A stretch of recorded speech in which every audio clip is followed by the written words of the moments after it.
Hi friends, வணக்கம். இன்றைக்கி நம்ம சேனலில் சூப்பரான மஷ்ரூம் குழம்பு எப்படி பண்ணுறதுன்னு நம்ம பார்க்க போகிறோம்.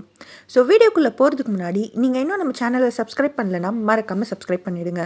அதுக்கப்புறம் என்னோட சேனல் அண்ட் லைஃப் அப்டேட்ஸ் பார்க்குறதுக்கு என்னோட இன்ஸ்டாகிராம் பேஜ் ஹேமா ஜனாவை மறக்காமல் ஃபாலோ பண்ணுங்கள். ஸோ வாங்க வீடியோக்குள்ளே போகலாம். ஒரு பேன் எடுத்து அதில் ஆயில் விட்டுக்கோங்க. ஆயில் சூடானதுக்கப்புறம் கடுகு பொரிஞ்சதுக்கப்புறம் பட்டை, பிரிஞ்சி இலை, அதுக்கப்புறம் 2 கிராம்பு 2 ஏலக்காய் ஆட் பண்ணி அதை ஃபியூ செகண்ட்ஸ் வதக்கிக்கோங்க. அதுக்கப்புறம் கொஞ்சம் கருவேப்பிலை, பச்சை மிளகாய் ஆட் பண்ணிக்கோங்க. பச்சை மிளகாய் வந்து நான் லைட்டாக கீரி ஆட் பண்ணியிருக்கேன். நீங்கள் அதை குட்டியாக கட் பண்ணி ஆட் பண்ணுறதுனாலும் ஓகே. அதுக்கப்புறம் 1 டேபிள் ஸ்பூன் இஞ்சி பூண்டு விழுது ஆட் பண்ணி அந்த இஞ்சி பூண்டு பேஸ்ட்டோட பச்சை ஸ்மெல் போகிற வரைக்கும் அதை வதக்கிக்கோங்க. அதுக்கப்புறம் சின்னதாக கட் பண்ணி வச்சுருக்க ஒரு பெரிய வெங்காயத்தை இதில் ஆட் பண்ணி கொஞ்சம் உப்பு ஆட் பண்ணி வெங்காயம் பொன்னிறம் மாற வரைக்கும் அதை வதக்கி எடுத்துக்கோங்க. வெங்காயம் பொன்னிறம் ஆனதுக்கப்புறம் நம்ம தக்காளி ஆட் பண்ண போகிறோம். நான் ஒரு பெரிய தக்காளியை வந்து கட் பண்ணி எடுத்து வச்சுருக்கேன்.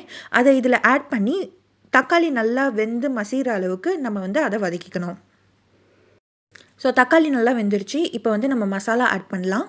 நான் வந்து 2 டீஸ்பூன் மல்லித்தூள், 1 டீஸ்பூன் கரம் மசாலா, அதுக்கப்புறம் காரத்துக்கு ஏற்ற மாதிரி மிளகாய்த்தூள், அதுக்கப்புறம் தேவையான அளவு உப்பு, இது எல்லாமே ஆட் பண்ணி அதை வதக்கிக்கிறேன்.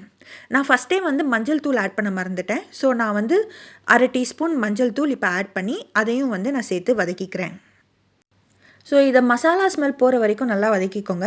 அதுக்கப்புறம் நம்ம மஷ்ரூம் ஆட் பண்ண போகிறோம்.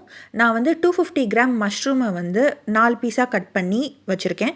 அதை வந்து இதில் ஆட் பண்ணி மசாலாலாம் ஃபுல்லாக கூட்டாகிற மாதிரி அதை வந்து புரட்டி எடுத்துக்கிறேன்.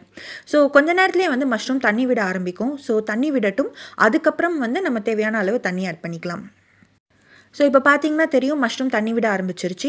ஸோ இப்போது வந்து உங்கள் குழம்புக்கு எவ்வளோ தண்ணி தேவையோ அந்த அளவு தண்ணியை ஆட் பண்ணி அதை வந்து ஒரு மிக்ஸ் பண்ணி விட்டுட்டு நல்லா கொதிக்க விடுங்க. மஷ்ரூம் வந்து ஒரு 10 மினிட்ஸ் வந்து வேகட்டும்.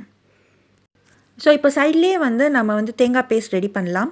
ஸோ ஒரு மிக்ஸி ஜாரில் கொஞ்சம் தேங்காய் எடுத்துக்கோங்க. அதுக்கப்புறம் 1 டீஸ்பூன் சீரகம், 1 டீஸ்பூன் பெருஞ்சீரகம், அதாவது ஃபெனல் சீட்ஸ், இதெல்லாம் ஆட் பண்ணி கொஞ்சம் தண்ணி ஊற்றி பேஸ்ட் மாதிரி ரெடி பண்ணி எடுத்து வச்சுக்கோங்க. ஸோ இப்போ 10 மினிட்ஸ் ஆகிடுச்சு. மஷ்ரூமும் நல்லா வெந்துருச்சு. இப்போ வந்து நம்ம அரைச்சி வச்ச பேஸ்ட்டை இதில் ஆட் பண்ணி நல்லா மிக்ஸ் பண்ணி ஒரு கொதி வரட்டும். கொதி வந்ததுக்கப்புறம் நம்ம கொஞ்சம் கொத்தமல்லி ஆட் பண்ணி அடுப்பை ஆஃப் பண்ணி இறக்கிட்டா சூப்பரான மஷ்ரூம் குழம்பு ரெடி. இந்த ரெசிபி உங்களுக்கு பிடிச்சிருக்கும்னு நான் நம்புகிறேன். நீங்களும் இதை ட்ரை பண்ணி பார்த்துட்டு எப்படி இருக்குதுன்னு ஃபீட்பேக் சொல்லுங்கள். இந்த வீடியோ பிடிச்சிருந்தால் மறக்காமல் லைக் பண்ணுங்கள். இந்த மாதிரி நிறைய டிஃப்ரெண்ட் வீடியோஸ் பார்க்குறதுக்கு ஹேமா ஜானா சேனலுக்கு மறக்காமல் சப்ஸ்கிரைப் பண்ணுங்கள்.